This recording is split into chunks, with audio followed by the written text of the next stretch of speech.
So, hello guys. Ito naman yung ating dinner. Ayan.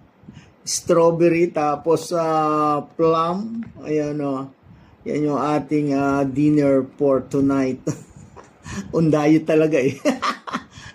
Dito talaga sa gabi, yun hindi talaga kumakain ng kanin. Ang foods lang dito pagka yung ganitong gabi, slight lang, either tinapay yun or prutas.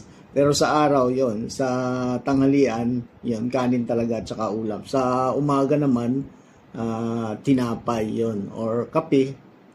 Yun lang ang ating sa gabi, more on fruits lang tayo guys. So kain tayo. Matamis.